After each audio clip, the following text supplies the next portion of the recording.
पे हूँ। हाँ, आप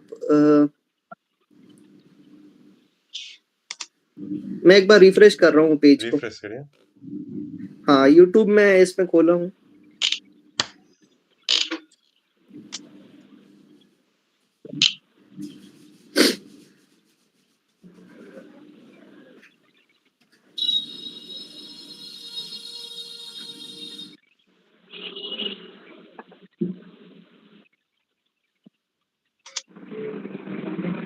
हाँ, लाइव है। लाइव हो गया ma'am. Yes, it is streaming, but ये थोड़ा सा OBS का शायद स्टूडियो आपका पूरा आ रहा था। अभी वो पहले जब मैंने वो विंडो खोल रखा होगा तो आ रहा होगा। ओके, लैग है, lag. Done. Okay, so about 16 people है उसमें से। ओके, सो अखिल जी आप सबको वेलकम कर दीजिए वहां पे यूट्यूब में जो। हाँ, let us welcome our HOD doctor Ritesh Purohit यहाँ पे हैं, हमारे ऑर्गेनाइजिंग टीम के chairman, and then doctor Ankush Srivastava and doctor Anjali Singh जो हमारी कन्वेनर हैं नेशनल वेबिनार के, वो हैं, और मैं और डॉक्टर निरंजन मोहंती ऑर्गेनाइज इसके कमेटी के सेक्रेटरीज हैं जो इसको कोऑर्डिनेट कर रहे हैं, और हमारे फैकल्टी मेंबर्स भी जुड़ रहे हैं यूट्यूब में। तो I welcome all the participants and we will start our webinar as per schedule 3 PM. So let's wait, and just whenever the speaker joins, we'll welcome.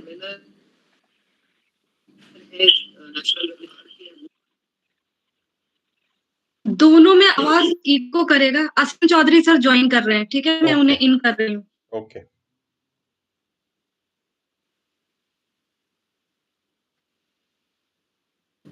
So I welcome Dr. Asim Chaudhary, our keynote speaker for one of the sessions. Good afternoon, sir. Good afternoon, sir. Sir, your mic is mute. Good afternoon, Ankush. Good afternoon, sir. Sir, we are Good just afternoon, waiting. You after I think almost 2 years after you and your team had come to Ankleshwar. Dr. Anjali is also visible. Yes, sir. How are you, sir? Sometime Anjali and myself changed some WhatsApp messages. Thank you, Anjali, for keeping in touch. Sir, our head of the department and Mr. Akhil Kumar Dwivedi, our member of organizing committee, is also here. Sir, good afternoon, sir. Thank you very much, Dr. Purohit. Good afternoon, sir.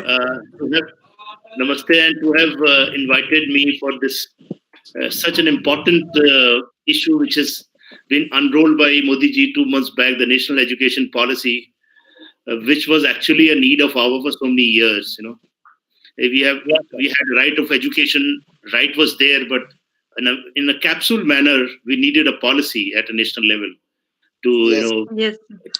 to unroll various facets. Geology is one of it, of course. Yes, sir. And I think geology is one of the most important. I consider geology is above electronics engineering in the scheme of things.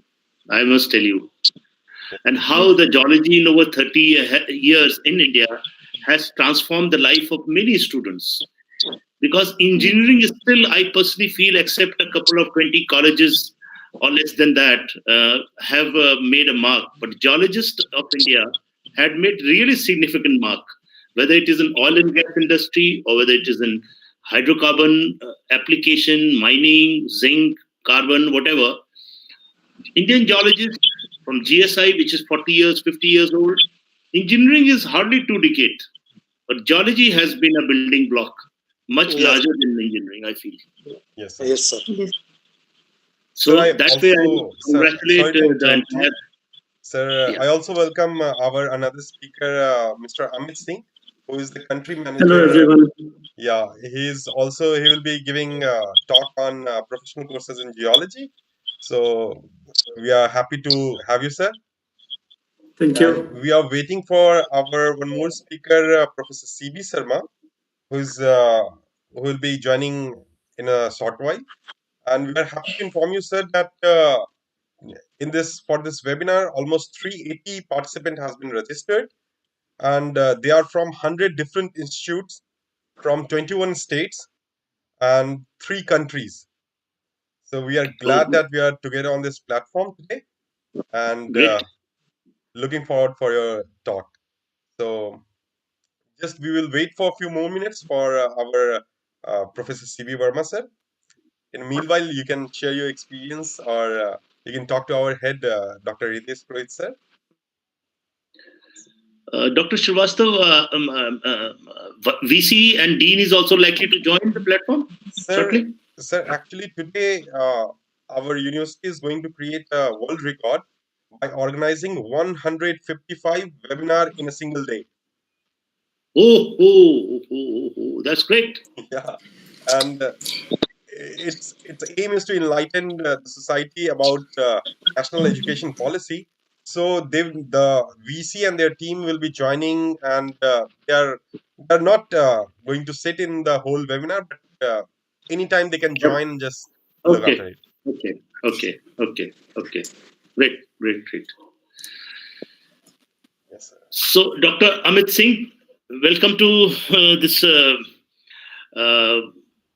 high IQ conglomerate of Mohanlal Sukhadia University. I think I must pay my homage to Mr. Mohanlal Sukhadia itself first, who was such a visionary that in spite of having a very large institutions post-independence, when presidency colleges of Calcutta and Chennai were already there, and Rajasthan was much behind in the education field.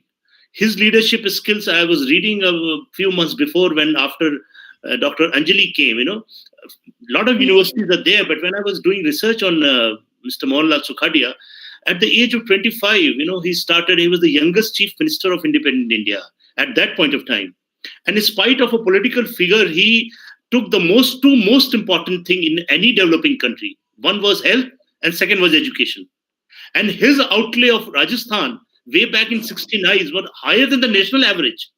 Look at the vision, So today when I'm happy to see that with his vision and with his institution, which he has nurtured for 10, 15 long years as chief minister, you all are, smiling and developing a much larger base. 150 webinar in a day is a record of sorts, I must tell you, and congratulate you. Thank you, sir. It's a great achievement, I must tell you, Mr. Ritesh Purohit, and congratulations, as well as my entire salam, namaste, jai hind to the Professor Amit Singh and the Dean. I must really congratulate the entire team of University, Mohanlal Sukhadia University, and the government of Rajasthan as well. Thank you so much. Another thing which I wanted to share with you was that the national education policy, which has been unrolled, has still not been, visualized in letter and spirits in various parts of the country. I'm glad that at least your university has picked up, which is really early, and the first killing you have done, because that was need of the hour. Somebody has to pick up, like your mentor, Mr. Mohanlal Sukhadia, picked up Rajasthan as the educational hub. Similarly, you have picked up a very great need. I keep on meeting, because as a faculty, I keep traveling and meeting. In the last 4 months, we are doing a lot of webinar. In the morning, I was doing a webinar on land acquisition and similar issues, which are also a very, very important point for building modern India. And everywhere, there's a great need of, understanding the facet of national education policy. So Sharma ji has joined. I would be grateful for him, because with his background, he'll be able to enlighten us more about the education policy. Sharma ji, namaskar. Thank you for joining. Pranam. Welcome, sir. Hello. Good afternoon, sir. Namaskar. My privilege entirely. Thank you so much. Namaskar, sir. Good afternoon. Good afternoon. Namaskar. Somewhere the noise is coming. So I think YouTube and Google Meet both are open somewhere in this panel.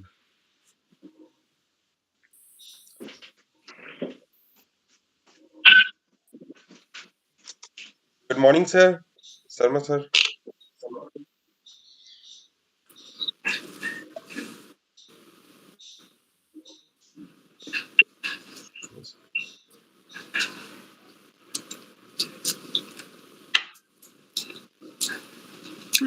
think we should start. Yeah. Sharma sir का audio शायद mute है क्या? Yeah, लग रहा है. नहीं, mute तो Yes. नहीं है. But we are not getting the audio from him. Earlier he was able, we were able to hear him, but now it is unable.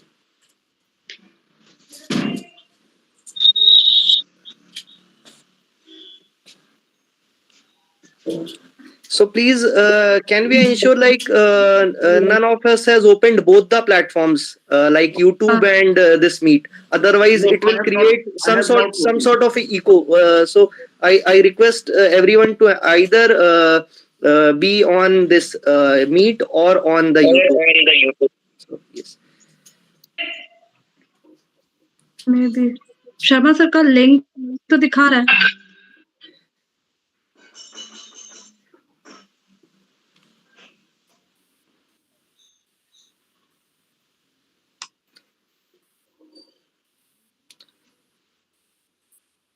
So Anjali ma'am, can you please just reconnect Sharma sir again and then we'll start.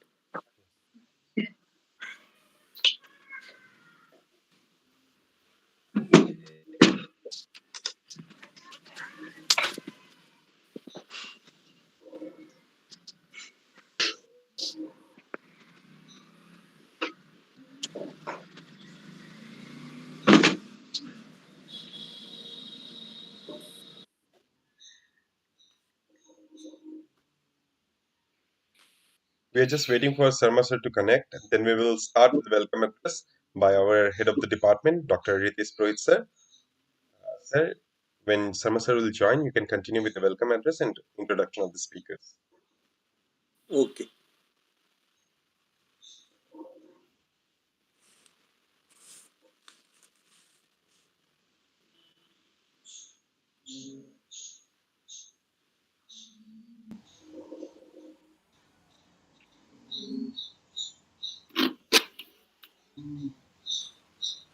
Yeah, he is right.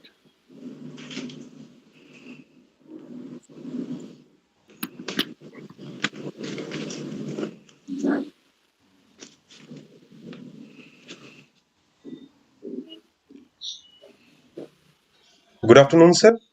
Sharma sir, good afternoon, sir. Good afternoon, नमस्कार. Namaskar, sir. Sir हमारी आवाज नहीं आ रही है? जी बिल्कुल आवाज आ रही है. हाँ. So let us begin this webinar now. Yeah, welcome. So dear participants, Honorable Vice Chancellor Sir Professor Amit Singh Sir, respected Dean Madam Professor Kanika Sharma ji, learned invited speakers Professor CB Serma Sir, Mr. Asim Chaudhary Sir, and Mr. Amit Singh ji, other delegates, faculty members, scholars and students. It gives me enormous pleasure to welcome you all through this webinar series on NEP, and especially on the occasion of completion of 7 decades of our department, which was established in 1950. The department is one of the oldest PG departments of science in Rajasthan and has a prolonged prestigious history since its inception. The department has established its image of one of the pioneer departments in the field of earth sciences in the country. The department has produced many alumni who have brought glory to the department, and 16 of them are National Mineral Awardees. Today, our department is co-participating with all the other departments of the university for making history of 155 webinars with respect to discussions on new education policy and professional courses in geology. The department feels honored in such a participation. In fact, NEP document has distinctly emphasized on professional courses in its policy document as point number 20 of its part 3. Professional education is an integral part of overall higher education system and is planned to organically evolve in an integrated manner by 2030. Looking to this background, the department has also planned to launch a new professional course from 2021 as a PG diploma course in mineral exploration and mining to cater the needs of the industry. We look forward for its success in the future. In this webinar, we have got gracious presence of 3 distinguished speakers: Professor Sharma, Mr. Asim and Mr. Amit, who have agreed to deliver their deliberations. Professor Sharma is Professor of Education at the School of Education, Indira Gandhi National Open University, New Delhi. He served as the chairman of National Institute of Open Schooling, NIOS, during April 2015 to April 2020. He is recipient of the President's Award for the commendable contribution to digital initiatives during the National Convention on Digital Initiatives for Higher Education on 9th July 2017, Vigyan Bhavan, New Delhi.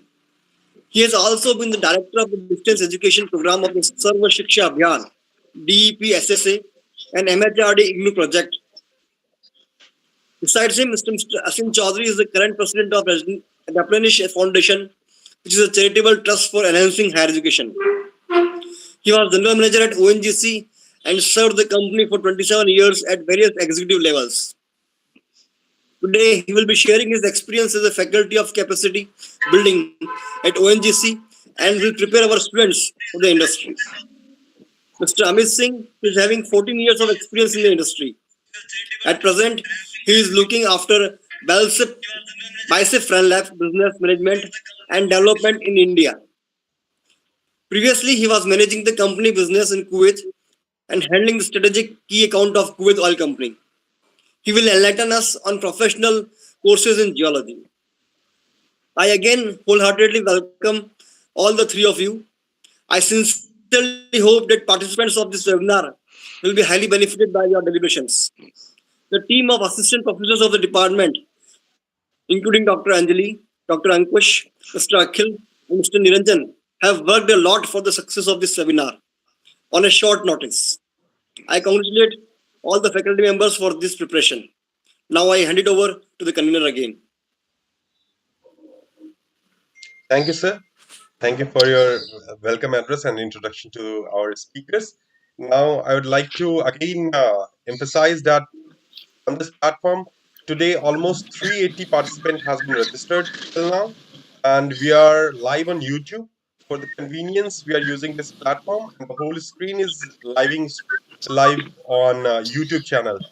So, in the meanwhile, when our speakers will be delivering their lecture, our organizing committee members will be reviewing the questions, and at the end of the talk, we will ask the question. We will take only selected question and ask the speaker. So again, I thank you all for joining this webinar, and I request our speaker, Professor CB Serma sir, to please start. Thank you, sir.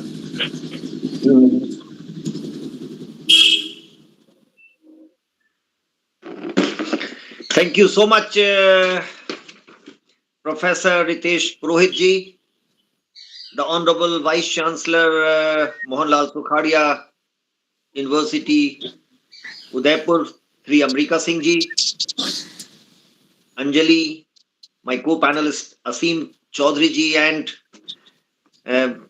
other member, all the faculty members, all those who have joined this webinar through the web. I consider it my privilege to have been invited, and thank you very much. I have very good memories and of Udaipur University, especially of this department. I have been on your committees, and I'm very satisfied that this department is very well known in the country. You have some very promising researchers, you have done great work, and you have additions to your department who are great scholars. I'm so full of praise for the scholars who have recently joined in the last few years. I've been party to their selections. So, thank you very much for inviting me once again. As I had mentioned, I will be speaking very briefly on the National Education Policy 2020. And if there are questions, I'll be happy to answer. We are at a crucial juncture in the history of education and evolution of education in this country. We had our National Education Policy revealed or approved by the Central Cabinet on the 29th of July this year. It has been a long journey. It has been a long process. And I'm happy to share I have been a co-traveler of this policy since 2015. In fact, this policy was conceived, or the idea of a new policy for the country was conceived in 2015. In 2014, we had a change in government. After a long time, the government was of a party which had complete full majority in the parliament. And so the demand for a national or new education policy was put before the minister. The then Honorable Minister for Human Resource Development, Mrs. Smriti Irani. And she initiated the idea.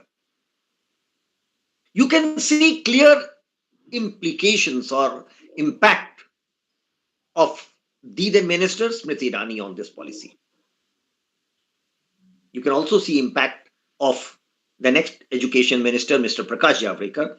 In fact, if I say this is an imagination, a dream of the two very promising ministers for human resource development, it won't be an exaggeration. I'll reflect on some of the salient features. This is one of the shortest policies this nation had. We had a number of policies in this country before independence and after independence. This is the shortest of them all. Just in 66 pages, to be precise, 62 pages. And in 25 pages, it summarizes the school policy and about nearly the same length of higher education. But I can assure you, friends, this will be a game changer.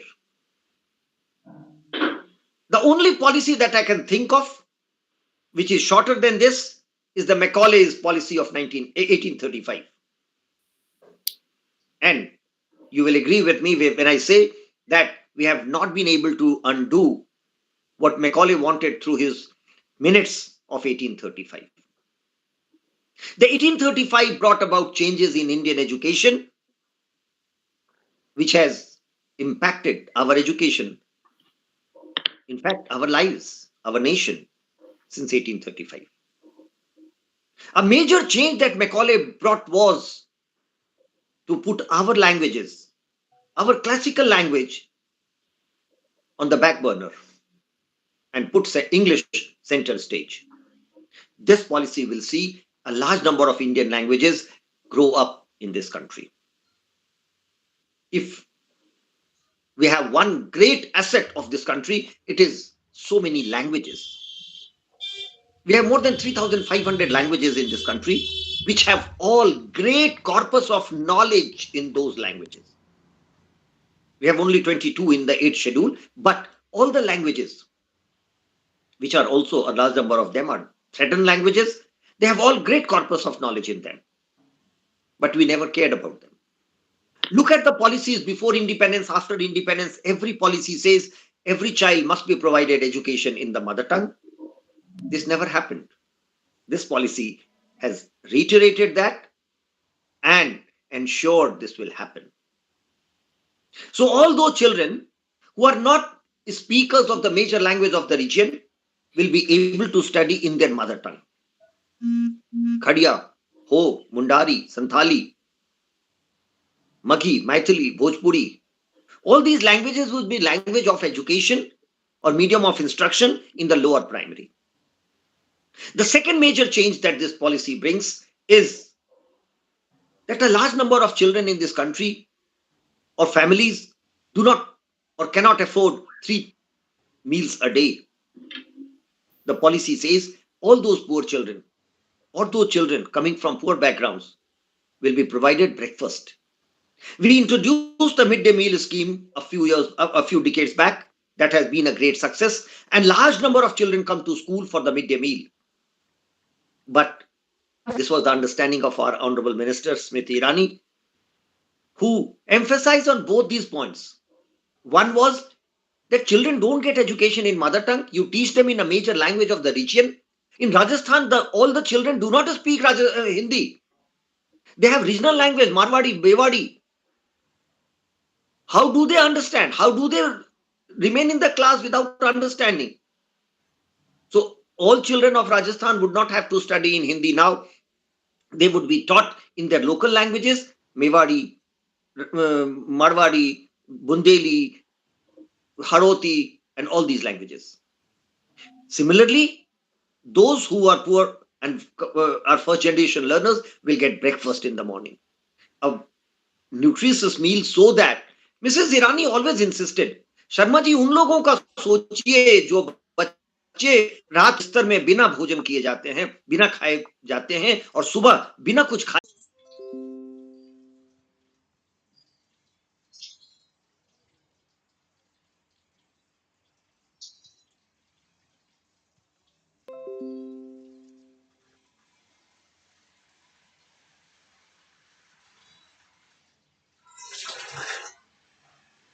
पापा पापा please सब कुछ शांत कर दीजिए, कुछ कोई आवाज मत करिएगा.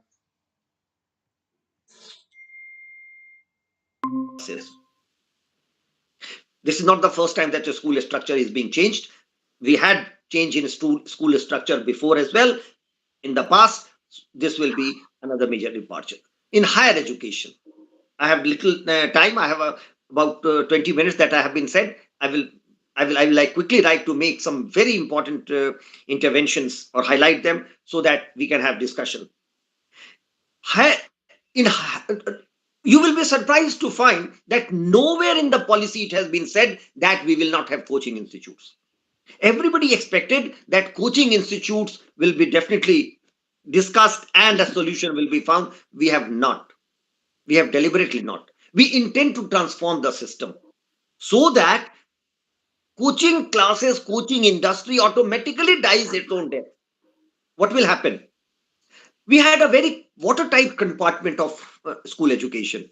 Physics, chemistry, and biology or mathematics, and no other option. We have changed that. We had already National Institute of Open Schooling, which experimented with it. You can take physics with dance and carpentry. You can take physics, economics, and dance as papers. You will remember in 2015, when the process of national education policy started, we had identified 33 themes. 13 in the school education sector, 20 in higher education. I was spearheading 2 committees or 2 sectors that were vocational and non-formal education. In non-formal education, we have already experimented. Students have been given the freedom in National Institute of Open Schooling to take any combination of subjects. This did not make any chaos. Every time we think or talk of giving autonomy to students to choose their own subjects, everybody shouts saying, where would they go in higher education? I traveled across the country, talked to school children. I am reminded in the PS Ranchi and a government school in Guwahati. Girls told me, sir, why am I forced to take all these subjects? My passion is dancing. I want to read about dance. I want to practice dance. I want to become a dancer. That's my passion in life. Why do we not permit them? Why have we not permitted them to do that? If we want 100,000 good dancers from the country, if we want 100,000 good cricketers from the country, if we want 100,000 good mountaineers in the country, give the children the freedom. Let literacy or the subjects, academic subjects, be only part-time. The major time should be mountaineering. The major time should be dancing. This policy will give this freedom. Let us certify girls for being a 10th class equivalent of dancing. She is a 12th pass in dancing. Where's the harm? This policy will do that. I see this as a game changer. I see this policy as a policy which will give every student, every child the freedom, the autonomy to choose one's own passion, to pursue it and to excel it in. So that our children, when they are 18, 20, they become the best swimmers because they have done it. I was chairman of the National Institute of Open Schooling. I went to Chennai. I met a girl, Vijay, I believe was her name. She said, sir, I'm a mountaineer. I'm so passionate about being the youngest girl to climb up the Mount Everest. But my school doesn't permit me because I must attend the school for attendance. That is why I want to join NIOS. We don't have that. We will do away with that. So This will again make a big change in our school system. Another major change would be the evaluation assessment. Every March, April, we have hue and cry in the country. Students committed suicide because either they failed or they are afraid of failing the exam, so they committed suicide. Friends, you will be surprised to know not one child of the National Institute of Open Schooling has committed suicide.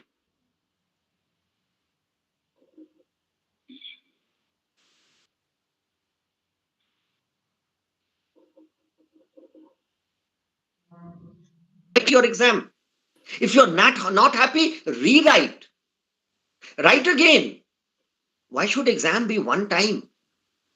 NIOS experimented with it. NIOS has been practicing this. Now this will become the national norm. Again, a game changer for the country.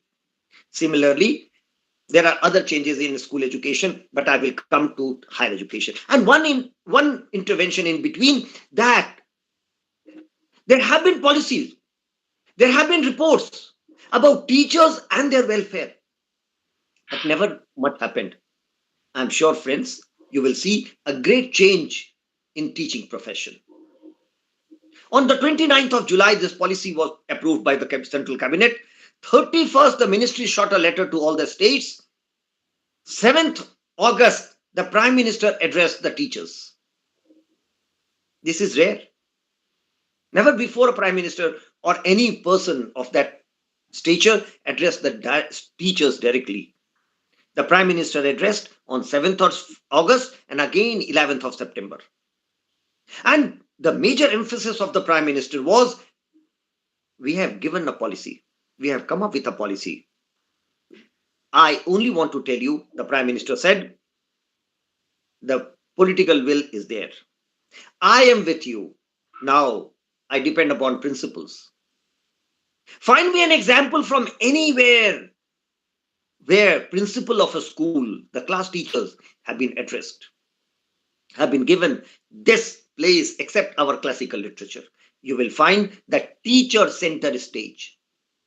2 chapters have been devoted on teaching profession, making of teachers, deployment, service condition, chapter 5 and 15 of the policy.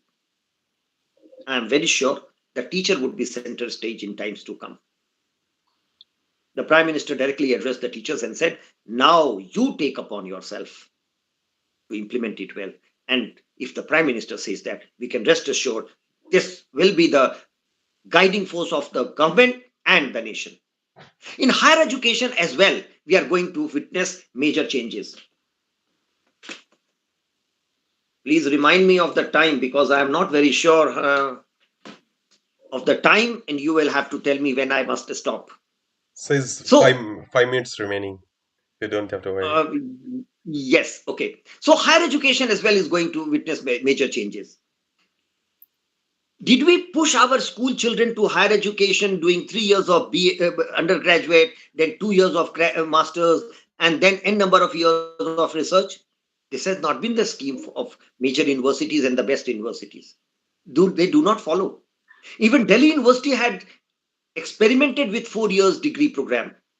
And after that, you don't need to do a master's. Go for research. The period where students need to spend time is understanding higher education, when they are doing undergraduate or graduation courses, and then go for research, because universities are expected to contribute to the corpus of knowledge through research. 2 major changes. Besides the whole structure of higher education which will change, we will have a Higher Education Council of India instead of the University Grants Commission. It has always been a criticism that the University Grants Commission was conceived as a body which will disburse the budget, but it has entered into areas which were not really visualized. We have now going to have a structure where we will have an umbrella organization like Higher Education Council of India. Then we will have a body for financing. Then we will have a body for equality and similar other bodies which will monitor various other areas of higher education, where we need to put in our attention. Funding of research. We spend so much money on research. However, our research contributions have not been recognized, or we have not been able to make research contributions which are recognizable. So, in times to come, through the research foundation, NRF, National Research Foundation, we are going to fund all the research, degree-based research as well as independent research, postdoctoral research. We expect that the process would be rigorous and the best use of money would be made there. The structure of higher education will change. We will not witness students whiling away time in the higher institutions of higher education. What was witnessed and what has been reported time and again, that 3 years of undergraduate, 2 years of masters is not required. We do not really have so much to share or teach them. Let us do a good undergraduate. Last year will be equivalent to a master's 1 year, and that has been the norm of good universities. You don't have master's degree in Oxford. If you do undergraduate, go and work and come back after a few years and take your master's degree. Then go for research. Research has to be rigorous. That we will witness. Similarly, other major issues that makes our higher education more competitive as well as qualitative. Internationalization. We are a signatory to the General Agreement on Trade and Services. We signed it in year 2000. So we are duty bound now to abide by the rules or regulations of the GATS. Although I am personally not very happy with India signing the GATS agreement, because we will be permitting or inviting many foreign institutions which will be charging so much. We may have fly-by-night institutions, but we are in a situation where we cannot go back. We are a signatory to GATS, but this policy very cleverly regulates the arrival of foreign universities in India. You cannot stop it anymore, so it is fait accompli, and we'll have to do that. But this policy has introduced that idea, and we'll see that. Last, I'll end my intervention by making a comment that we have said in, I think, 24.5 that we will change the name from Ministry of Human Resource Development to Ministry of Education. If it was given to me, I would have said, let it be Ministry of Vidya. हमारी परंपरा विद्या की परंपरा रही है, हमारी परंपरा शिक्षा की परंपरा नहीं रही है. हमने कभी नहीं कहा कि ये गुरु हैं, ये बैठेंगे, आपको पढ़ाएंगे, आप सुनिए और भर लीजिए अपना दिमाग इनकी बातों से. ऐसा कभी नहीं था. हम तो वाद विवाद में विश्वास रखते हैं. प्रश्नोपनिषद पढ़िए. जब 5 बड़े विद्वान जाके पिप्पलाद को कहते हैं कि मैं आपका शिष्य बनना चाहता हूं, हम आपके शिष्य बनना चाहते हैं, तो पिप्पलाद कहते हैं तुमने ये कैसे तय कर लिया कि मैं तुम्हारा गुरु हो सकता हूं, और मैं कैसे जानूं कि तुम मेरे शिष्य हो सकते हो. ये बदलना होगा. आज ये जो परंपरा बन गई है कि एक प्रोफेसर 8 PhD कराएंगे और उनको जो यूनिवर्सिटी दे देगी वो कराना ही पड़ेगा. विद्यार्थी आके हमसे पूछता है, सर एक टॉपिक दीजिए जिस पर मैं PhD करूं. तो हम कहां पहुंच गए हैं. ये बदलेगा. क्यों बदलेगा? हमने पुनः नाम बदला है अपने मंत्रालय का. हम व्यक्ति को, हम समाज के सदस्यों को ह्यूमन रिसोर्स जैसा नहीं देखते हैं जिनको मैं तैयार करूंगा कुछ प्रोडक्ट बनाने के लिए. नहीं, हम सब की परंपरा रही है सा विद्या या विमुक्त है. विद्या का अर्थ है इस जीवन में को सुखी बनाना, सफल बनाना, स्वच्छ बनाना, और इस जीवन के बाद अगले जन्मों का भी, परा और अपरा, इस जन्म में भी अच्छा और अगले जन्म के लिए भी बचा के रखना है. विद्या का मतलब केवल कक्षा में बैठ के पढ़ना नहीं थी हमारी परंपरा. हम कैसे व्यक्ति हैं, हम अपने विद्यार्थियों के साथ कैसा व्यवहार करते हैं, अपने माता पिता के साथ कैसा व्यवहार करते हैं, समाज के साथ कैसा करते हैं, ये हमारी शिक्षा, हमारी विद्या की परंपरा थी. और वो पुनः रीइंस्टेट हो रहा है नाम बदल करके. मैं जिस दिन ये पॉलिसी आया था उसी दिन एक चैनल पर बुलाया गया था, टीवी चैनल पर. उन्होंने हमसे यही पूछा कि शर्मा जी, ये नाम ह्यूमन रिसोर्स डेवलपमेंट, मानव संसाधन विकास से शिक्षा मंत्रालय कर देने से क्या बदल जाएगा. मैंने उत्तर में उनसे ये पूछा था कि मुझे आप ये बताइए, आप किसके नौकर हैं, आप किसकी सेवा में यहां बैठे हैं, आपको कौन पगार देता है, और आप किसके बात, किसके डांट सुना करते हैं. या मैं आपसे ये कहूं, आप किसके सहयोगी हैं, आप किसके साथ मिलकर काम करते हैं, और किन लोगों के सहमति संसर्ग से आप ये चैनल चलाते हैं. दोनों में बड़ा अंतर है. मैं आपको एक कहूं कि आप एक साधन है जिसको तैयार करके मैं अपनी सेवा कराऊंगा।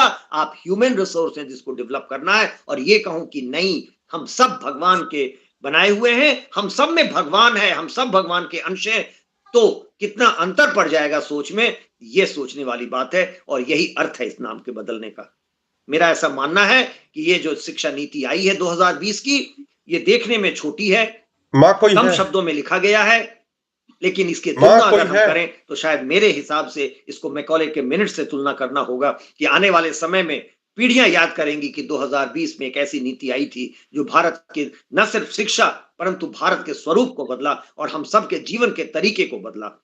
मुझे ऐसा लगता है, मुझे लगता है आप सब मेरी बात से सहमत होंगे। और कहीं और प्रश्न है तो मैं उसका उत्तर दूंगा। बहुत बहुत आभार आप सबों का कि आपने मुझे बुलाया और अपने विचार साझा करने का मौका दिया। आगे अगर प्रश्न होंगे तो मैं उसका जवाब दूंगा। Thank you so much. Thank you professor Purohit and all the members who are here. Thank you. Thanks a lot, sir. Thanks a lot, sir. We are actually getting request you to continue and give you more time so that we can know more and more about this new education policy. No, let us hear all others. Let us hear all others, and if there are questions, I will be happy to answer. No issues. No issues. Thank you so much. Thank you, sir. I request Dr. Amit Singh.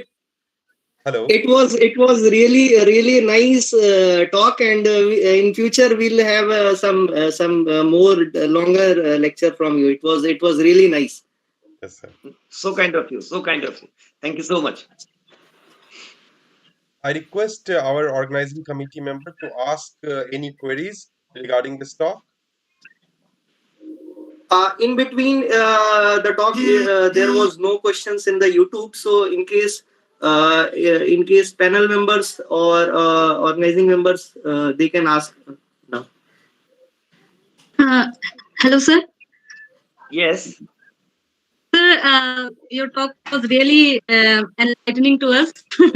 As we are teacher here, so we should be aware of national education policy. I have only one query. India has the problem of actually disturbing teacher and student ratio.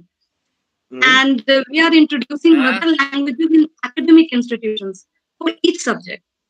Do you think it is a problem that how we will include and how we will equal that ratio? Because in India there is a problem of student and teacher ratio. Very nice question. I think Anjali is asking this question. I can't see who is asking, but I believe Anjali is asking this question, isn't it? Yes, sir. Yes, sir. Yes, Anjali. Read policy, I think section 3.4, 3.5, 3.6, section 3. Yes, sir. We have calculated. First is mother tongue will not be up to the PhD level. We visualize mother tongue is to be insisted in the foundation stage, that is age 3 to 8.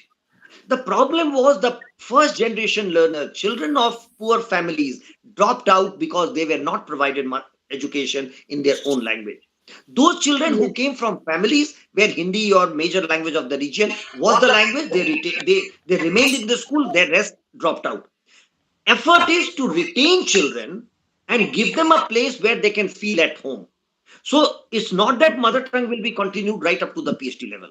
It must be up to the age of 8, and if possible further, there will be one teacher who will be interpreter from the target language to mother tongue and mother tongue to target language. Say, like in a school in Rajasthan, there would be a teacher who would know Marwadi or Mewadi and will be a middle level teacher, but will be able to interpret the text for the children, who would be a target language, Hindi language teacher. But second very important thing is, you said about numbers and ratio. See, we have the policy itself says, and that's why I'm referring to the section 3. Read it. It says, we are going to add about 5 crore children. The policy also says that an average class size would be of 1:30 and ideally 1:25. So the teacher number comes to about 16 lakh and perhaps 20 lakhs. It already says the curriculum would be designed by the NCERT and it will be imparted, or training would be imparted through online technologies. We have already experimented with during 17-19 by providing diploma in elementary education. I'm giving these details to make you believe Every problem has been conceptualized very closely, looked at what is the problem, what is the solution, who will do it, what will be the timelines, and what will be the budget. Prime Minister, if I can share that secret with everyone, had 2 presentations from the team. And these were his observations. He was very sure that, look, I have been saying things about previous policies. You have already been said so many things in the previous policies, but they have not been implemented. Where is the fun in getting one more policy? This policy is different in the sense it doesn't talk about everything, but it talks about a few things which will be game changer, and it gives a complete roadmap. The problem, the solution, the agency which will do it, how much time will that agency will take, and how much money will be required. The government has already taken care of all this. I have more details, but then some other occasion. Thank you. Thank you so much, sir. Thank you. Thank you, sir.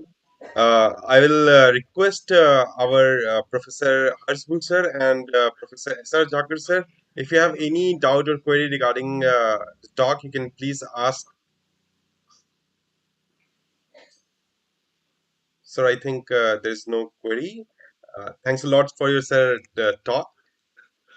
We are Thank you. looking Thank you forward so much. for another talk someday when we organize another lecture. My privilege. Thank you so much. Just before sir is leaving, there is one YouTube questions which I'd like to ask. Many students are facing lack of skill based on respective subject to enter into job and job industry. How this policy may help to get them jobs? So this is from Taduri Sai Kumar. This question is from Taduri Sai Kumar, and he is asking, many students are facing lack of skill based on respective subject. So how this policy helps them to get? Very Yes. nice question, and this is what I mentioned in passing, that we had a system where you must take physics, chemistry with mathematics or biology.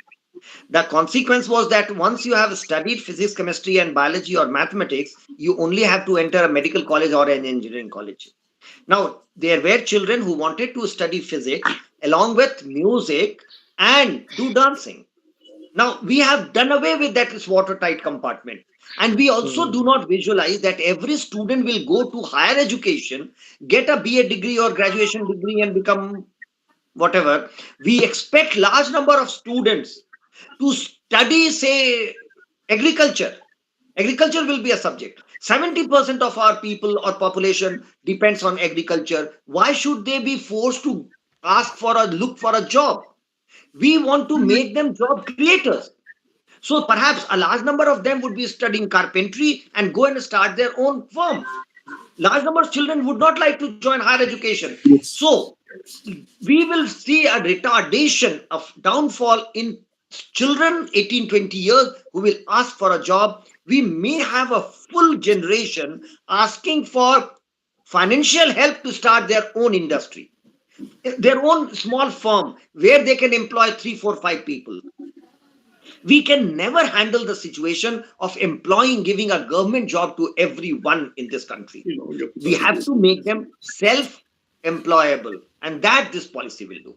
This policy neither promises nor aspires to make employable people. This policy intends to make people who would be employers. So thank you, sir. There are some more questions coming up, but we are running short of time. So we'll have very shortly. We'll have a longer talk from you, and then we'll answer these queries. Thank you, sir. Again. Yes, sure. Thank you so much. Thank you. Sir. Now I'll request our another speaker. Thank you, sir. Now I'll request our another speaker, Mr. Asim Chaudhary, to kindly continue with his talk. Sir. Namaskar once again. Thank you to the Professor and Vice Chancellor of Mohanlal Sukhadia University, Amit Singh, Kanika Sharma, Mr. Prof to have organized this very important forum. and it is of course was the need of hour. About 8 weeks before, we have seen a new policy, and it is a high time just after COVID that you could think and unroll this phenomenal need for this country. Yeah, before that, I had just spoken a few minutes about we must pay homage to Mr. Mohanlal Sukhadia, the great educationist and the leader in his own right. At the young age, so young age, became the chief minister, and he brought the entire Rajasthan onto the national learning platform. As I told you, prior to him, there were presidency colleges. Rajasthan was much behind in many ways, but it is vision and his knowledge and his integration with the higher leadership, national leadership, that brought about the institution of learning, and which has been, converted into a center for excellence on geosciences in Rajasthan and in North India. Once again, congratulations to the university as well as the leadership and the political leadership of Rajasthan to have promoted and continued support to the university. And no wonder why the university could think ahead of many other institutions to have organized such an important session, both in terms of seeking geosciences as an important facet of learning as well as new education policy. Thank you, Sharma ji, also once again to have given the initial insight to the August audience, both in terms of here as well as in YouTube listeners. Many things I am personally also not aware, the nitty-gritties of the education policy. So that way it was very important learning from me also, as well as to the large cross-section of the listeners on this forum, including overseas listeners. So national education policy was being looked upon by large cross-section of the students. Kya aane wala hai is nayi sarkar mein, especially education. And that was actually expected few years before, but nevertheless, it has could take shape. Everything takes time to unroll it. So that way, thank you very much, Sharma ji, that you have provided me and all of us how the new education policy is being developed and what will it deliver in course of time. Now, what will it deliver? I cannot comment at a lot of things are involved, the states are involved, the stakeholders are involved, the institution of higher learning, the foundation which I am heading now had the similar agenda. I was talking to a few of my senior colleagues that Replenish Foundation, which I am heading now, was founded last year, and it also had the National Research Foundation agenda. We are going to fund very large number of PhD students, and especially the students who have dropped out of PhD. That ratio is 1:2. Out of 100 students, almost 35 to 40 students drop out for PhD. That's a very great, important news for us that the National Research Foundation is going to fund under the new education policy for higher learning. Now, with this in background, let me use my little experience and my learning of last 30 years in the field of oil and gas, the regulation of food. I was director in the Food Safety Authority, the first director, and which we unrolled how the food safety is to be taught. दिन में आदमी एक बार चलता है सड़क पे, but खाता तो खाना दिन में 3 बार है. So the food safety, and then eventually I also was heading the National Highway Authority, the legal department, because a lot of contractual issues were pending. Though I was from a different background, but then the ministry has utilized my services in how to bring about a change in the dispute resolution in the highway sector and construction sector, because construction sector is one of the biggest employer in the country. And if the construction disputes are large, certainly the employment is going to be affected, whether it is unskilled, semi-skilled or skilled. So that was one challenge which I faced for 2 long years when we tried to minimize the dispute and let the construction contracts keep going. Because the moment there is a dispute, the activity stops. Activity stops, the indirect and direct hit is the unskilled worker. The contractor stops, the activity stops, the employment suffers. So these are the 2 areas which I feel is very important for us to handle today, how to take forward the new education policy and bring about a shift in the employment. Now, with this background, I'm focusing a few specific things on geology. Now, as we all know that we are all creation of Mother Earth, हमको 5 तत्व में विलीन हो जाना है, और उसमें से मोस्ट इम्पोर्टेंट तत्व है अर्थ। तो जहां से हम निकले वहीं पे हमें जाना है, और हम भूल जाते हैं, हम इंजीनियरिंग की, इलेक्ट्रॉनिक्स की, आर्टिफिशियल इंटेलिजेंस, पता नहीं क्या क्या बात करते रहते हैं, पर हम basic geology, the basic sciences, physical sciences को हम लोग इग्नोर कर देते हैं। And we keep on building and thinking, building blocks on the areas which actually जिनका बेस जियोलॉजी है.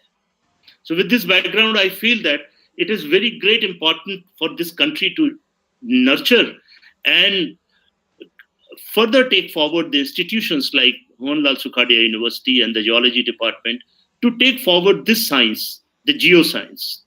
The geosciences has application in the modern electronics. You see the story of silicon wafers. Silicon wafers कहाँ से आए? आज की modern 30 साल पुरानी computer industry has the story on crystalline silicon. And silicon क्या है? हमारे ही भूगर्भ का एक छोटा सा मेटल है. So from there the story starts, and today we are finding that most of our geologist scuttling for job. हमारे लोग ढूंढ रहे हैं, जॉब ढूंढ रहे हैं, geologist in this country, whereas the basics of geology is being capitalized by big corporates, and they are converting those basic geological जो हमारी resources हैं into higher commercial operations.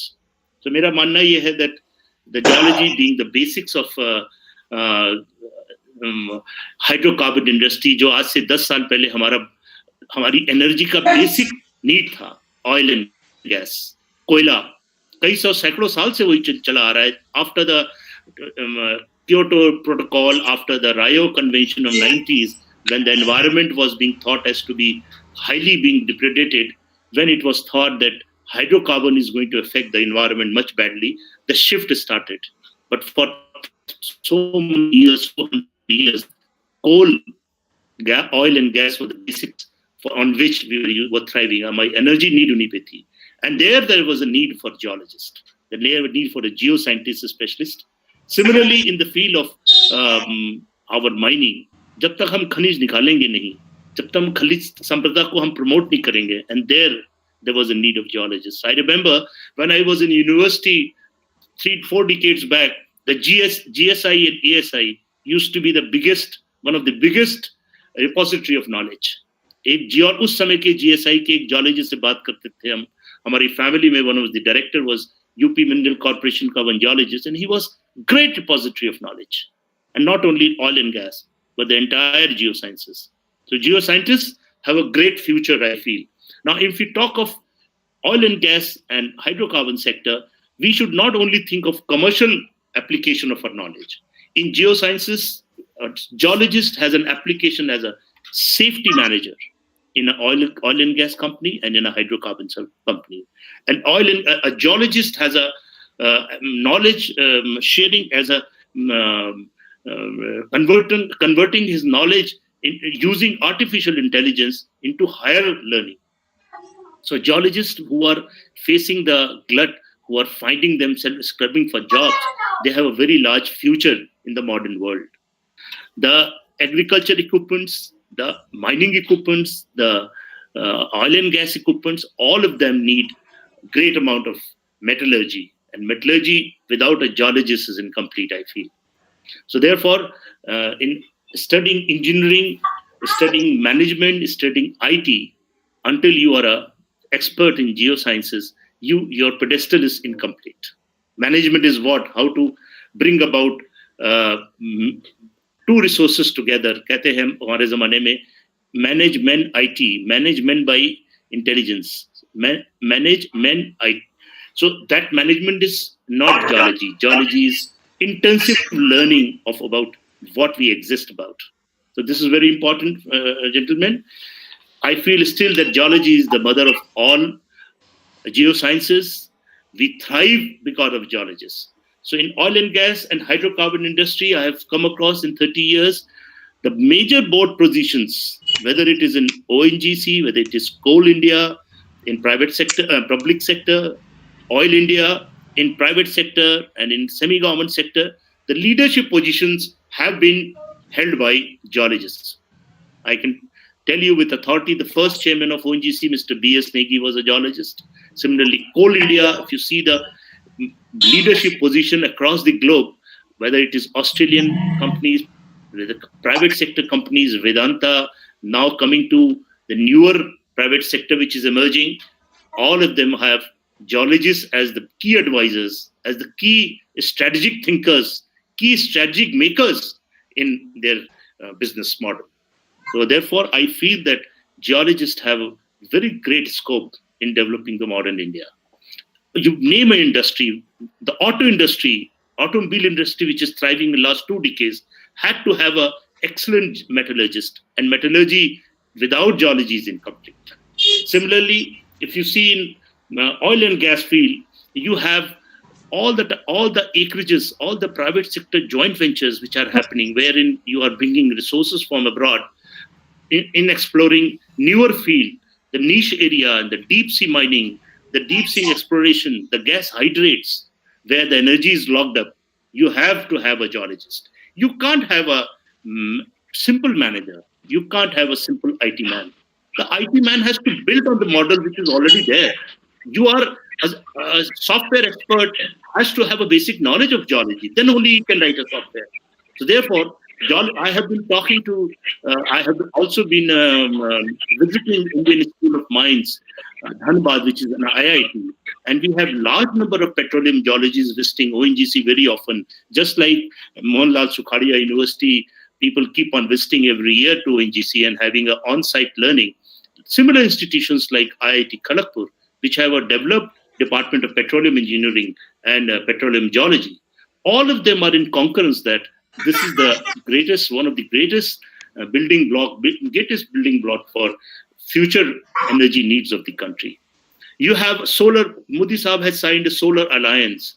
Now, solar alliance for trapping the solar energy, having an equipment to trap a solar energy, you need a geologist. You cannot have a simple electronic engineer. The very first expedition to Dakshin Gangotri, Antarctica, the very first and the subsequent expedition, the creation of the South Pole India's office there was headed by a geologist. The National Institute of Oceanography, in the last 3 decades, have had this apex institution being headed by a geologist. So therefore, there are large number of challenge area for geologists to go around and seek and take leadership positions. We have, besides public sector companies in India, which they say the biggest employer, I feel that in private sector we have Tata Steel, we have Vedanta, we have large number of modern industry which is coming in, coal and other mining. They have all the need of a geologist. So geologists, to my knowledge, will have a large number of requirement in coming decades. Besides that, almost every institution in this country which is teaching geology and geosciences has leadership position in terms of research.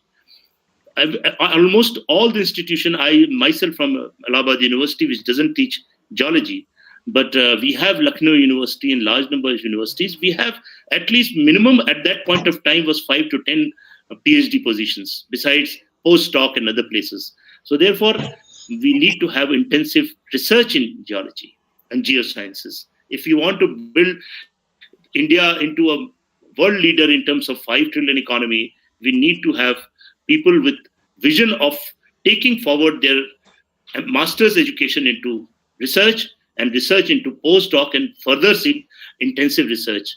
Very few people I have seen, because after we created this foundation last year, we started doing research. Where are we lacking? And you'll be surprised to know that geology was not one of the areas. We have very large number of professionals in the field of geosciences who are doing great work overseas on behalf of India. The number of research papers being published and which have been published in the geosciences, including geology, is much higher than agri-sciences. Whereas India, we consider to be a predominantly agrarian society, but we have much larger paper and much larger application of geosciences in this country rather than agriculture. So which itself is a very good news to me that geology is still being opted as a alternative vocation as compared to management and IT and similar other fields.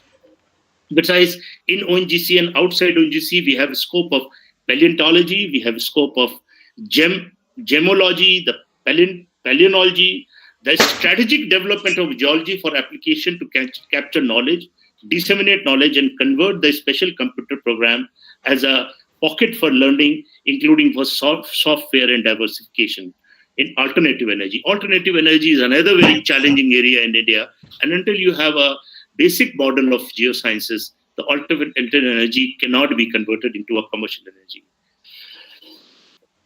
I was visiting a Surat diamond showroom about 3 months back, and I was surprised, Dr. Sharma, that when I was told that we have a trained gemologist, they were showing me a couple of albums. Somebody wanted to buy some diamond jewelry there. So the lady came out, young girl, about 25 years. She said that I'm an expert in gemology. And you name any of the articles you name, and we'll convert the fashion design to your requirement. So we have trained gemologists, and any gemologist or any person who's trained in gems and jewelry, he has to understand the knowledge of geology. He had to be aware about how the diamonds are cut, how the diamonds are nurtured and polished. Similarly are the precious stones, and which cannot be sustained without a formal training in geology.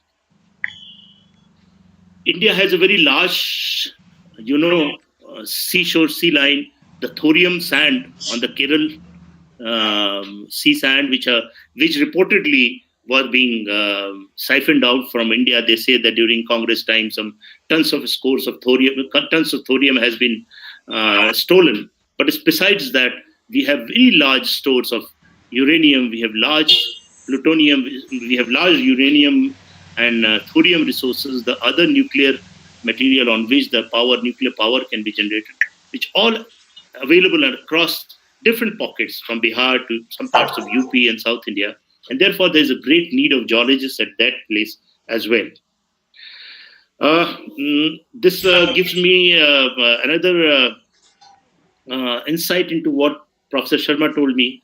The General Agreement on Trade and Services. Certainly, that signing of agreement by India would, in course of time, would have some implications, Mr. Sharma, I agree, because that will have some restrictions if you have to, build your services. So therefore, as you rightly said, the foreign partner education institutions which are coming in India have to be very adequately regulated. Otherwise, we know that in some areas we still lack, especially negotiations. So if the General Agreement on Trade and Services are not properly handled, certainly we are into a threat. So that's a very good thing which a new education policy has also touched upon, because opening any sector is easier. Regulating is difficult. Regulating in the context of Indian environment is very difficult, because for 2 years I was working in the food regulator, and there were very large foreign players like Horlicks, Nestle. They are big players. Entire GDP of smaller countries are equivalent to Nestle's budget. And every time we used to regulate, there were pressure of different type. India, which had a resolution of using vegetable protein for your cheese, the Swiss team came and they wanted us to open, I'm talking of 2012, it's a huge delegation which came from Switzerland and that part of Europe. They wanted India to change. They wanted animal protein to be used for cheese making. And you'll be surprised to know we used all our might, and I'm thankful to the Member Planning Commission then, Mrs. Abida, that she resisted. I said, no, we have a parliament resolution that we cannot use animal protein for making cheese. We will still continue to use the vegetable protein. And that's how we turned it down. But such type of resistance, very difficult to do. So as we are opening to General Agreement on Trade and Services, we will have to protect our interest in India so that our Indian resources are taken forward. This is very important. And towards the end, as Professor Sharma says, that skill building is very important. employment has to be matched with the skill. I have had this experience in oil and gas that last 2 years I've been a faculty on capacity building. The skill building is certainly very important, but then how it has to be matched with the new education policy is a question which has to be answered in few months now. Because every pocket, in this country has ITIs, diploma colleges, schools, everybody, reaching everybody's education policy, converting them, having, as you rightly said, we have interpreter. How many interpreters we need? How many interpreters we want? Every 50 kilometers, India has a new language. How many interpreters we will have? Who is going to fund these interpreters? What is their एक interpreter बीच में छोड़ के भाग गया, मर गया? How will bring a new interpreter? Because interpretation is also a skill. So there is I envisage a gap in this new education policy, that this interpretation which you had mentioned, that every stage you will have an interpreter. I don't know, government must have planned. I have not gone into much detail how this interpretation thing will work. So with this, I once again wish the seminar organization the best of luck, and similar interventions are needed in other fields. Geology is one great thing. I'm sure that the new education policy reaches to every corner up to Andaman. It reaches to right up to Manipur. It reaches to Northeast. It reaches to Ladakh. So this is very important need for new education policy to reach every corner. By sitting in Delhi or in Ghaziabad and in Noida, I can think things can happen. But for things to happen, you have to reach at that corner. Because ultimately the GDP flows from every corner of the country. It doesn't flow from only Delhi and Ghaziabad. We need a larger platform to build. Thank you very much. Jai Hind. Namaskar. Thanks a lot, sir. Thanks a lot. It was really wonderful talk by you. And I'm sure that your talk will benefit most of our UG and PG students.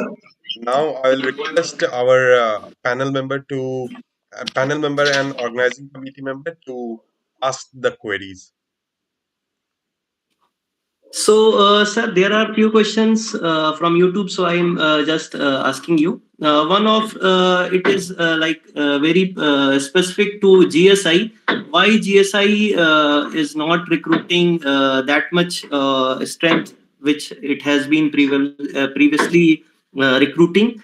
And second is why there is no school level geology at school level, and it is only in higher education. So these are two questions, and then another is again related with unemployment problem faced by geology students. So as you are explaining, there are a lot of opportunities, but why there is unemployment problem in geology? So these are a few questions from YouTube. So the very first question about GSI recruitment. I from sitting at a far off place, GSI is headquartered in Calcutta, so I cannot say why GSI recruitment is not happening. So GSI, certainly the GSI intake has reduced, that I agree. Now, there are 2-3 reasons. Earlier, the GSI used to recruit for this Hindustan Zinc, Hindustan Copper, the larger industry, coal, and since it was a potent body post-independence, I mean, for British India, GSI used to be the biggest knowledge repository for earth sciences and earth-related. But as we post-independence, all these things got a little diluted. Reason being that people stopped going there, people stopped joining GSI, the recruitment, the promotion rules, it was become top-heavy from the government point of view. So people stopped going there. And second thing, their intake was reduced because of various other reasons. The persons who joined there, they did not find alternative fields to branch out. So second thing, GSI's operations themselves got reduced because other institutions took over those operations. Like I remember when ONGC was formed in 1959-60, later on, large number of people from GSIs were taken. So eventually, which used to come via GSI, ONGC and Oil India directly started taking. So therefore, the GSI's overall intake got reduced. Similarly, Hindustan Zinc, Hindustan Copper, Coal India, rather than taking via GSI, they started taking that directly. So that was that. Then another thing is ONGC was initially a Directorate of Mines and Geology. So Directorate of Mine and Geology in place of ONGC which was earlier. Most of the people used to come via GSI. So the GSI had a very large plate of people whom to recruit. But as these agencies diversified, the GSI got shrunk. Certainly, the newer areas have been opened, as I said, about diamonds, gems, thorium, many other fields. Certainly, there is a need for GSI to increase its plate of people for professionals to join. Second thing, for school education. Now, basic geography, physical and other geography is adequately taught at the level of school. I have also studied geography at a school level and thereafter up to college level. I'm talking of plus 2 level. So that the subject and the content of education, which is a need for geology, is enough for persons to understand the basic physical geography up to school level. Geology is a little more intensive. It is more rocks. It is more on these things. So I feel that the content of geography, this course syllabus can be enhanced, but you can't have a complete separate subject of geology in class 12. You can enhance the content which are being taught in physical geography or commercial geography. Those contents can be enriched, but by including, because there is always will always be gap. Suppose you start geology at a school level, or let's say in plus 2 level. Across the board, entire NCRT will have. Then later on, suppose you have, let's say, 2 lakh students reading geology. Where is the job for 2 lakh students after class 12? Then again, the same question will come. There is a glut of job.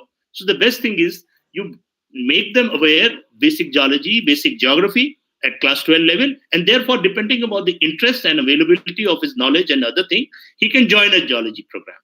This is my second response. The third response we talk of, you were just talking about the glut in the geology field, geosciences. You see, I have been talking last 20 minutes about the scope of geology in large number of industries, from oil and gas, hydrocarbon, to gems, to engineering, to artificial intelligence, safety of mines, the building block of artificial intelligence, the metallurgy, the application of geology is very large. Now, only thing is that most of the institutions like Mohanlal Sukhadia University, then Indian School of Mines, IIT Kharagpur, BHU, similar institutions can, enlarge their application part. You should have more courses on applied geology. Every such institution, at least if 20 institutions in this country, 20, 30 institutions have between 20 to 50 seats on applied geology, I think immediately the requirement will go. And once you have persons trained in applied geology, certainly their offtake will happen by the industry, India and abroad. And out of these institutions, at least 10 to 25% people should go for higher research. As Professor Sharma said, that there's an extreme need for higher education and PhDs and higher learning postdoc. So that once these people do postdoc and doc, the leadership position in university will also be vacant. Most of the universities don't have PhDs in geology. I mean, they have PhD, but the higher learning, they don't have minimum papers needed, the postdocs, the international conferences one is supposed to attend happen. In last 2 years, hardly I have seen very great amount of intervention in international conference in geology. ONGC में हमारा एक सी पेट्रोटेक होता है.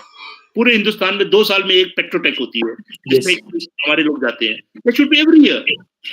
Right? Why Petrotech only? Similarly, other Mohanlal Sukhadia University can have international conference. And for coming 2021-22, my foundation is going to fund your 50% of your international conference. We can join hands. The Planish Foundation will join hands with Mohanlal Sukhadia University to have an international conference.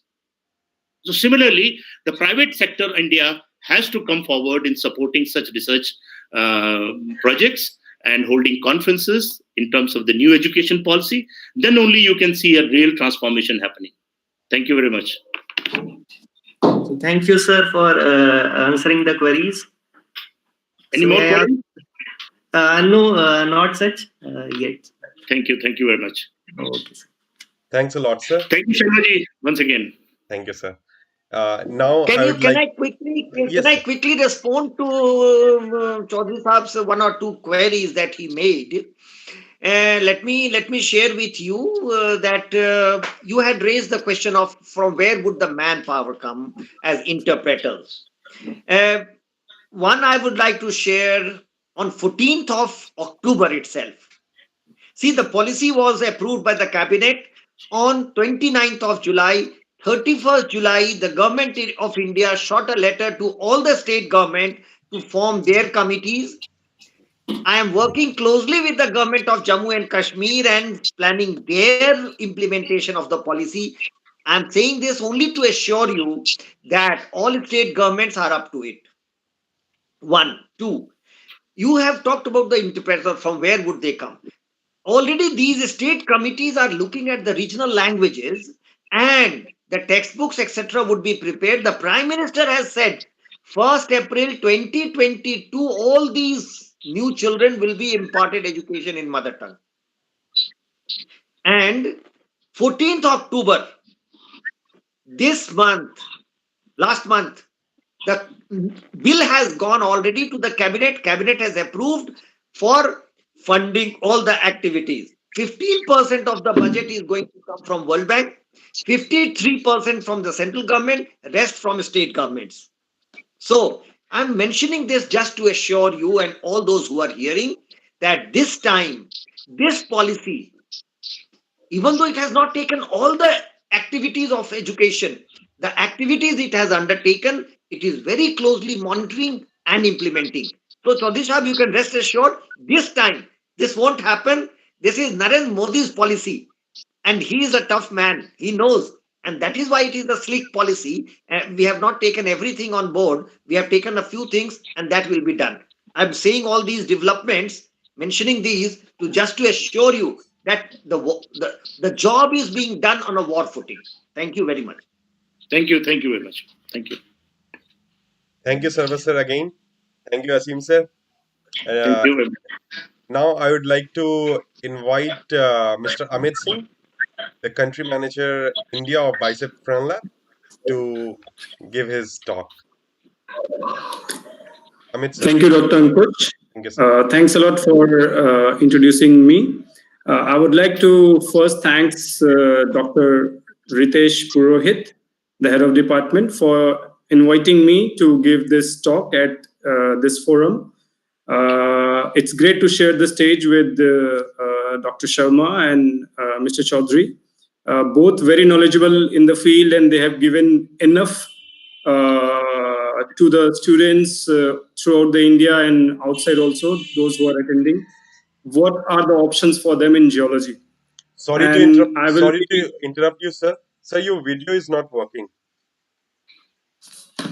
Video is not coming? Yeah, your video is not coming. Is it coming now? No, sir. Is it back? Yes, it is back. Okay, thank you. So I just restarted it. Maybe there was some issue. Again, it's really very well done webinar, and congratulations to the university for completing 7 decades. That's an achievement. With this particular session, my main idea to share with the students is to tell them that they have a lot which they can look for in geology. So both of the speakers have covered it very well. I will just take your permission to show some slides where I have captured my thoughts. So let me just put it on, and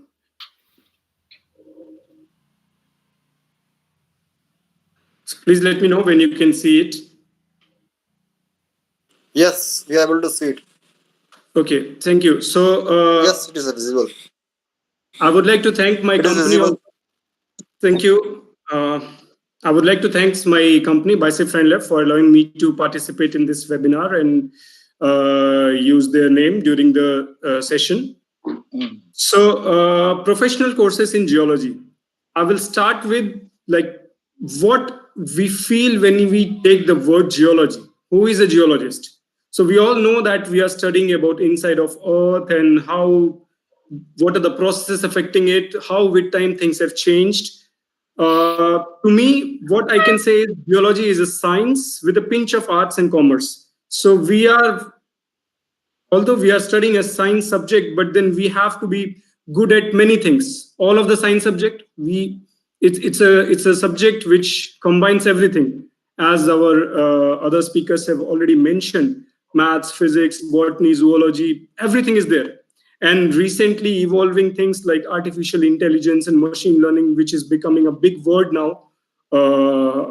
So before like 15, 20 years, it was computer science, which became a big word. So geology is encompassing everything. All the subjects we can talk about science, they are there in geology. And it's making geology go together, everything. Now coming, why I'm saying art subject, why I'm saying commerce, because geology is not only about like telling about earth inside, but we have to tell about the history, and that too geological history. So when the word geological history comes, automatically it becomes an art. So you have to be very good at telling the story of earth, story of each and every part of the earth, how life evolved, how earth evolved, how things have formed. So this is something very fascinating to me. So we are an astrologer also. So what we are doing is we are looking at the past trends, and then we have to come to the future by predicting. Based upon the past, we have to predict the future. And then, of course, very important, how we are managing the things. So Mr. Chaudhary has very nicely put the point that geologists are there at the top of every company. So this is where management and finance comes in the picture, be it departments, academics, research, or be it a company, a private company. So geologists are always there. Like most of the times when we are studying something related to earth, geology is there. So to me, and I want to tell you that if it excites you, if geology is exciting for you, then you should go for it. Now, coming to the next part, which I want to just mention, although already covered by our speakers, what are the courses available in India and the worldwide different universities? Of course, we do graduation, and with time, if we change the structure with the new education policy, things will change. But just I'm putting this just before the new policy was applied, and it will take some time to change. We do graduation, then we go for masters, and there are number of courses in masters like geology, applied geology, geophysics. It's part of geology only. So geosciences, we call it geosciences, because there are universities in India and maybe outside. There are many universities which are offering masters in geosciences, or specialized, they can give masters in geophysics or geology. Then there is course available in name of Master in Petroleum Geology, Master in Engineering Geology. Remote sensing is also, there is a master course also. Geology and geography students, both type of students study this.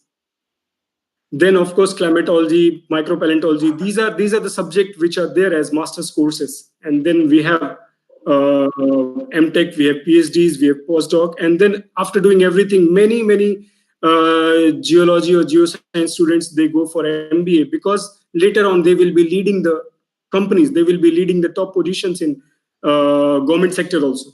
So this is why these are all different courses which only through geology you can go through. I mean, you have to select what you want to take, what you want to study, and where is your interest. You can go ahead in that line. So next, for geology, what I want to tell you, I mean, there was a question by some attendees from YouTube, and this question is that there is no job available. What should we do? So I want to tell you that as a geologist, or it applies to all other fields also, but as a geologist, we have to be a very, very keen observer of data. We have to we have to talk to the data. So this is something, these are the qualities which we should try to develop within ourselves.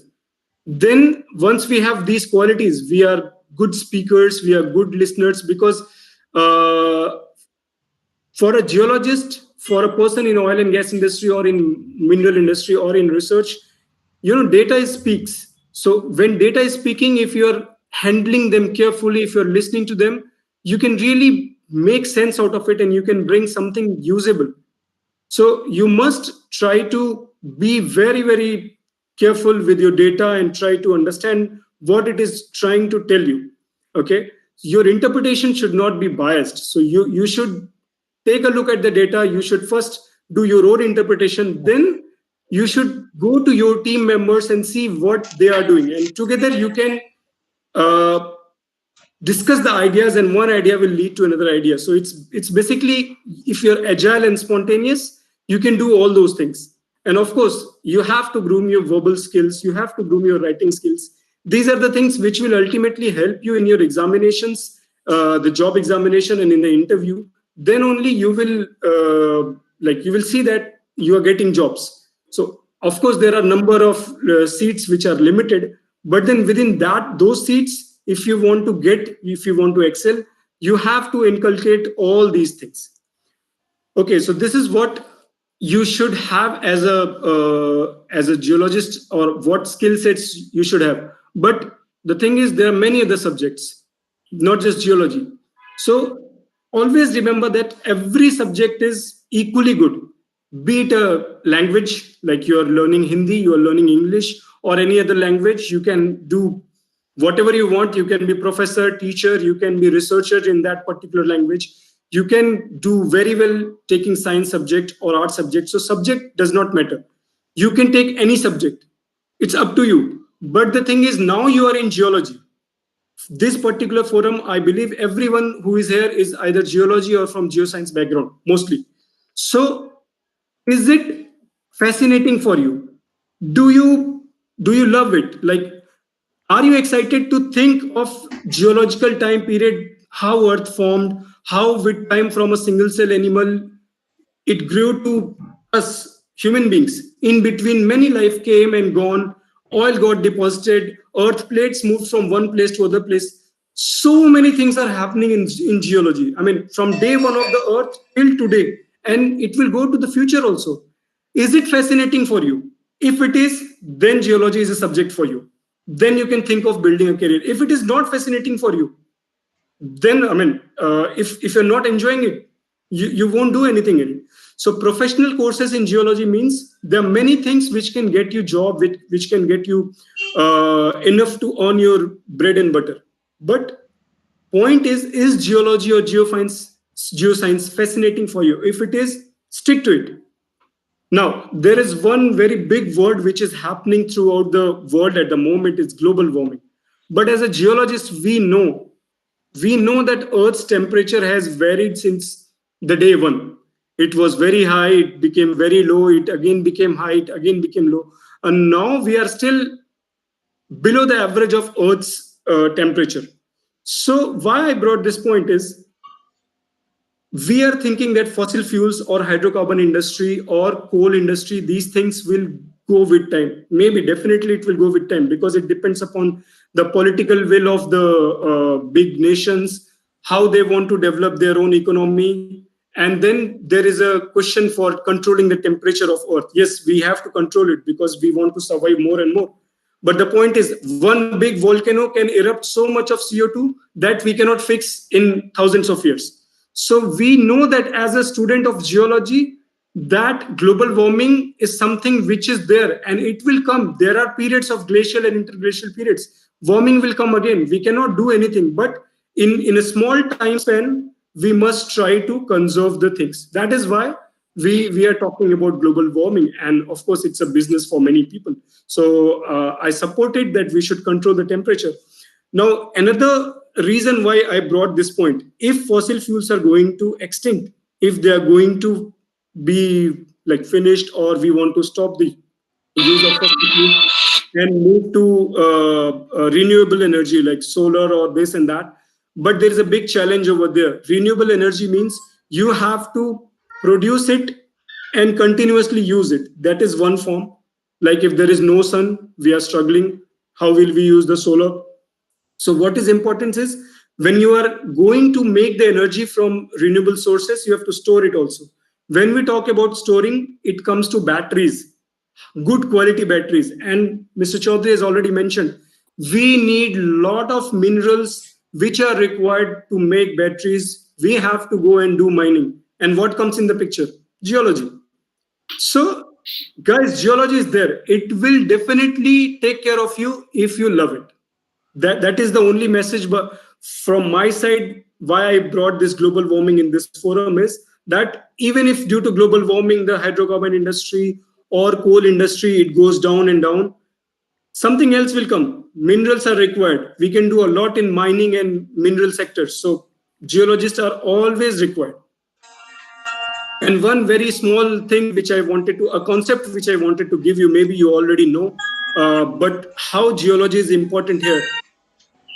For hydrocarbon industry, because I'm coming from this industry, we must understand that the source rock, the migration pathways, the seal or drilling conditions, reservoir, everything. Even if you talk about petroleum engineering, if you talk about a reservoir engineer, they need our understanding. We have to tell them that, guys, look, this kind of rock is there.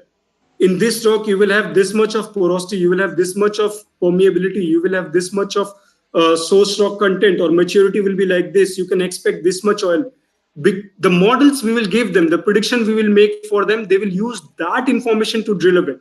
So, of course, it's very much important that having a expert from the petroleum geology, a reservoir engineer or a drilling engineer is required. But then the information which we give to them, based upon that only they are drilling the wells. So coming from a hydrocarbon industry background, I wanted to just show you, if this slide is exciting for you, you should study geology. And then I will take you to my last slide. Yes, there are jobs for geology degree holders. Already listed by Mr. Chaudhary, but I will repeat those things here in this slide. In government sector, you have jobs from GSI, Groundwater Board, ISRO, NMDC, then you can go for civil services.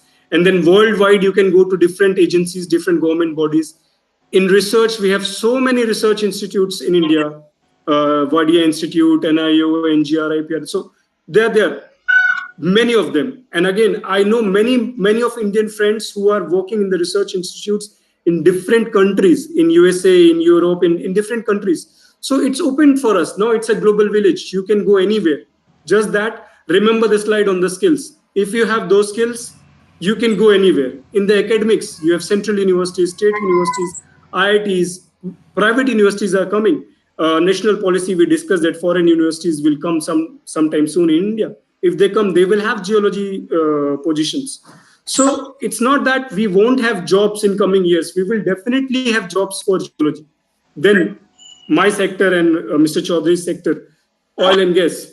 ONGC is there, Oil India. So many companies are there. Even global companies like BP, Shell, these companies are opening their research institutes, their research center and work centers in India, in Bangalore, in Pune. They have already established their centers. So if you're honest to your dharma, we spoke about vidya and so many things. I will bring the word dharma. What is your dharma? As a student, your dharma is to study. If you're studying, if you're grooming yourself, then there is wide range of opportunity available in the mining sector, also in the service industry sector. You can go anywhere you can go, provided you follow your dharma and you do what you should be doing without getting distracted. So once again, my last slide, stick to geology if it excites you and if you're passionate about it. Okay. So I will stop sharing. If there is any question, very, very welcome to all the questions. Thank you. Thank you, Amit sir, for your talk. And I'm really glad that our UG and PG student must have learned the different venues for studying geoscience and the job opportunities in this subject. Now, I would like to invite our organizing committee member to ask any question which were there on YouTube.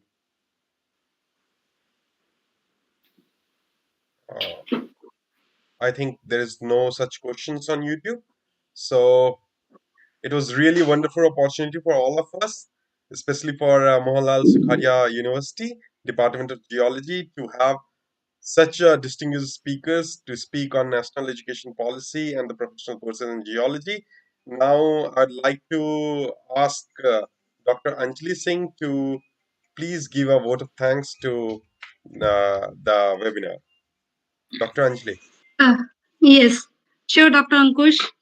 Uh, I deem it a great honor and privilege to propose the vote of thanks on this occasion, as I think no duty is more urgent than that of returning thanks. So let me first of all start by giving glory to our Almighty God for making today's webinar a resounding success. First and foremost, I thank our distinguished speaker, Professor CB Serma sir, Chairman, National Institute of Open Schooling, who despite of his busy schedule has found time to agree for the webinar and threw light on the salient features of the national education policy. Like it is one of the shortest policy. Every child should get breakfast and midday meal in the school campus only. And there is also a scope of funding of research. Thank you so much, sir, for your very knowledgeable talk. I also express my heartfelt thanks to Mr. Asim Chaudhary, sir, President, Replenish Foundation, ex-General Manager, NGC, ex-Director, FSSAI, ex-HOD Legal Department, NHAI, for your valuable talk and guidance. And your start of the talk was, we all are creations of our Mother Earth. हमको पंच तत्व में विलीन हो जाना है. This was really very emphasizing. I also express my deep thanks to Mr. Amit Singh, Country Manager, India, BICIF Lab, for your valuable talk. I hope your talk will surely be benefited our students who are looking career and professional opportunities in the field of geology. And your ending line, if you are honest to your dharma, your duties, you will definitely get job in the field of geology or whatever career you are looking on. I thank to our Honorable Vice Chancellor, Sir, Professor America Singh, Sir, for his unstinted support and idea about for organizing this webinar on today, that is National Education Day. I also express my thanks to our emeritus professors, retired professor, Professor Jakar, Professor Bhu, who have given their valuable time and guidance for this webinar. My heartfelt thanks to our head of the department, Dr. Ritesh Purohit sir, and our faculty members for their valuable contribution, guidance, and encouragement in all our efforts. I owe special gratitude to our co-convener, Dr. Ankush Srivastava, who our organizing secretaries, Mr. Akhil Kumar Dwivedi ji, Mr. Niranjan Mohanty ji, who have worked hard to ensure that this webinar becomes a memorable success. I thank all the distinguished invitees present here, accepting our invitation. I thank all the participants from different institutions, states, and from countries. Without their participation, this webinar would be hard to imagine. Last but not the least, I thank you, my friends, for your cooperation in making this function as resounding success. And once again, thanks to all for your attention and for your patience to listening me. Now I would like to take permission from all our dignitaries present here to end the program. And again, I'm very much thankful to all the speakers who have given their valuable time in spite of his busy schedule. Thank you so much. Thank you. Thank you so much. Thank you. Namaskar. Jai Hind, Jai Hind, Jai Bharat. Jai Hind, sir. Jai Hind, sir. Jai Hind, Jai Bharat.